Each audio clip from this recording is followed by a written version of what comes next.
Every 4 years, billions of eyes turn to a single moment, the lifting of the FIFA World Cup trophy. It is supposed to be the peak of human joy in sports, the symbol of national pride, unity, and victory. But beneath the golden shine of that famous trophy lies a darker story, a mysterious pattern that has repeated itself again and again. A string of failures, collapses, shocking exits, and strange events that follow the champions like a shadow. Many dismiss it as superstition. Others insist it's nothing more than pressure. But there are those who truly believe that anyone who lifts the World Cup trophy may be marked by something far more sinister. This is the long, unsettling story many call the curse of the World Cup trophy. The tale begins long before the modern trophy existed. In the early days of the tournament, teams competed for the Jules Rimet trophy, named after the FIFA president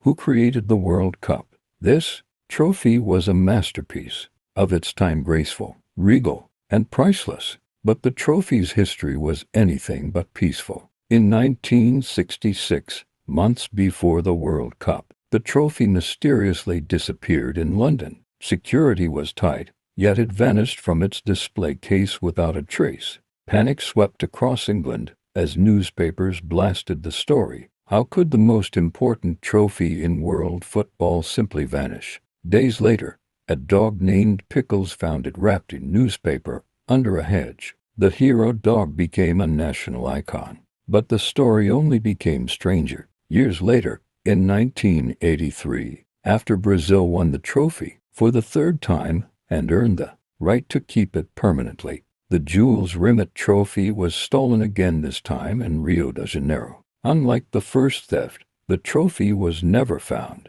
Many believe it was melted down for gold. Others think it was taken by collectors and still sits in a private collection and seen for decades. Some say the curse began the moment the original trophy disappeared forever. But the most frightening part of this legend doesn't come from thieves or mysteries of theft. It comes from what has happened on the field again and again. After nations have lifted the trophy, the pattern is almost unnerving. Take France, for example. In 1998, they hosted and won the World Cup with legends like Zidane leading the charge. They were unstoppable. But in 2002, the same team arrived in Korea and Japan as kings of football, only to be humiliated. France failed to score a single goal and were eliminated in the group stage. The fall was so dramatic that many fans began whispering about the curse. Italy faced a similar fate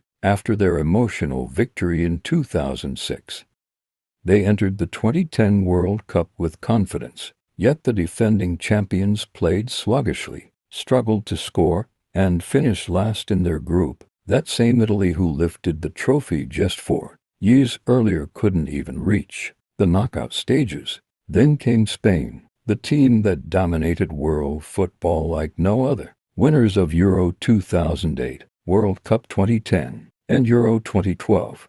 Many called them the greatest national team ever assembled. But in 2014, the curse struck with brutal force. Spain opened their campaign with a shocking 5-1 defeat to the Netherlands before collapsing entirely and exiting the tournament early. Their golden era shattered overnight. And then there was Germany, the mighty German machine, champions in 2014, after destroying Brazil 7-1 in the most shocking semifinal in football history. 4 years later, Germany came to Russia with high expectations. Instead, they fell apart, losing to Mexico and South Korea, and finishing bottom of their group. For many fans, this was the moment the curse became undeniable. 7 of the last 9 champions failing to advance past the group stage is not a normal sports statistic. It is a pattern, almost a warning. Why does it happen? Some say it's psychological pressure. Others say champions often stick with old tactics while the rest of the world evolves. But the cursed believers think otherwise. They claim that the trophy brings misfortune to whoever holds it, almost like the legends of cursed jewels or ancient artifacts. To understand why the trophy might carry such superstition, we need to look at the modern World Cup trophy itself. Introduced in 1974, it is crafted from 18-karat gold, joined to human figures holding up the earth. It is beautiful, iconic, and one of the most recognized objects in the world. But here's something many people don't know. Only a small handful of humans are allowed to touch the real trophy. Everyone else touches a replica. Politicians, celebrities, even most play national treasures. Many have wondered why. Why such extreme rules around a sports trophy? Some believe the trophy is fragile. Some believe it's a tradition. But conspiracy theorists have a different idea. The fewer people who touch it, the fewer who will suffer its curse. Another strange detail adds to the mystery. Many experts believe the trophy is hollow. If it were solid gold, it would be too heavy to lift. So, what exactly lies inside? Some theories say nothing. Some say a metal core. Others say something more symbolic, something tied to the legends of the curse. Not every winner collapses. Of course, Brazil escaped the curse in 1998, though barely. France nearly broke the pattern in 2022, reaching the final again.